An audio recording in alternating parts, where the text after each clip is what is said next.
testimony of you guys, just to encourage people, whatever you're going through. So, let's say the last year, November,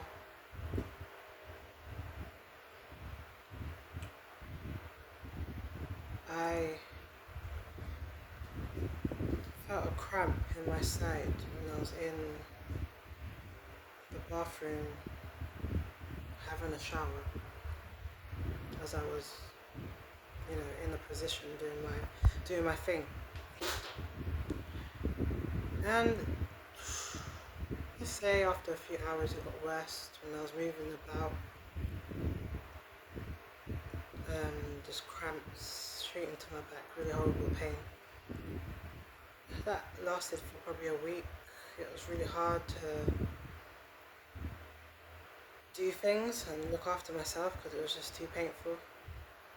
I was really down. I wasn't looking after myself in bed probably for a week, not even brushing my teeth or showering, depressed, crying out to God.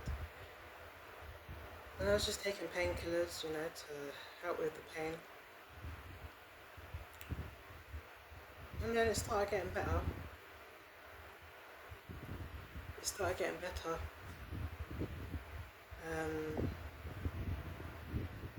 After for about a week or two, and then the pain started spreading, and I was just like to myself, Father, what is going on here? And then over the next months into the new year, this year, 2026, things started getting really worse over the months. I started getting addicted to painkillers, popping painkillers every single day, 3 times a day, naproxen, which is a painkiller that you shouldn't be taking every day because it's dangerous for your organs, but at that point I did not care at all. Because I just wanted the pain to go, I didn't want to feel anything. And then just as the months went by this year, from the beginning of this year, it got worse and worse, and just at the point, I just felt like I was being attacked, like someone was attacking my body, like stabbing my body, stabbing the area of my body every second, like I was being attacked. That's what it felt like, an attack on my body. It's even worse when I was going out. I have things to do when I was going out. It was even worse because when you're moving about, that's when you really feel it.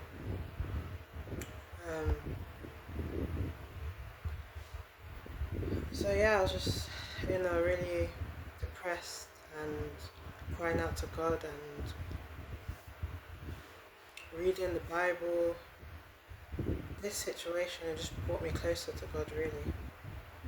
I didn't know God too well before all of this happened. And yeah, it was really bad. I was really addicted to painkillers, and I was like praying to God, Father, please get me off these painkillers, because I know if I keep taking these, it's not good for my organs, my kidney, my liver, my whole body. It's not good, and that's what the doctor has been telling me as well. That you shouldn't be taking naproxen every day. And I was like saying to them, so what do you expect me to do? Be in pain?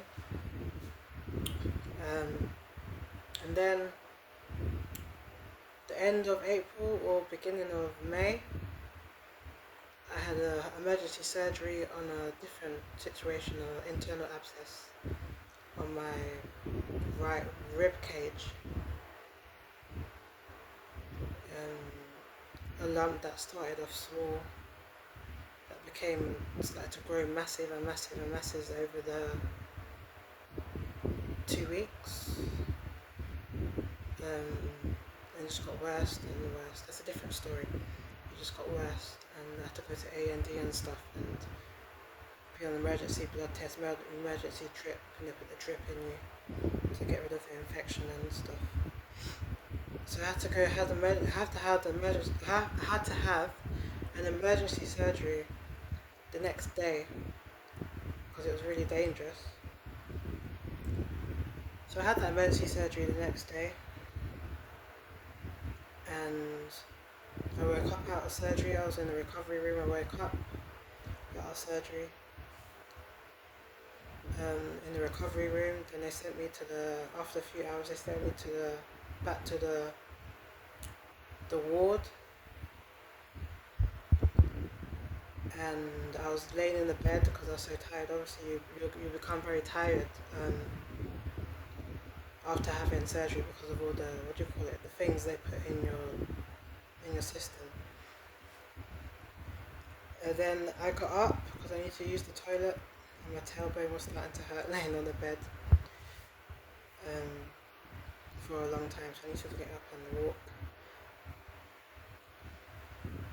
And as I was walking, I realised that a lot of things from the agony have left me. And I do believe that it's God that healed a lot of things when I was on that surgery table. So that's just to say that God will make a way where there seems to be no way in your life. If you just keep seeking Him, keep praying, read your word, speak the word over yourself, He will make a way where there seems to be no way. Did I ever think He'll do it when I was in surgery? Nope. People say He works in mysterious ways as well. And I am more comfortable in my body, much more comfortable. I just thank you for what He's already done. And I know that I'm going to be healed completely. And I used to stress so much over it. Stress out. And I stopped stressing about it. Because stressing is really toxic for the body. It doesn't help. When I feel stressed, I just give it to God. When I feel anxious, when I feel scared, I just give it to God because it doesn't help. So that's my small testimony, just to tell you guys that He will make a way. When there seems to be no way, He makes a way. Just hold on to Him so tight. Cling on to Jesus. He sees you.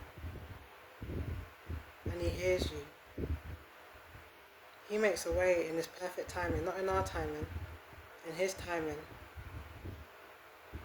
He makes a way. We can't rush Him. You can't rush God. You just have to be patient and be still. I'm still learning how to be still.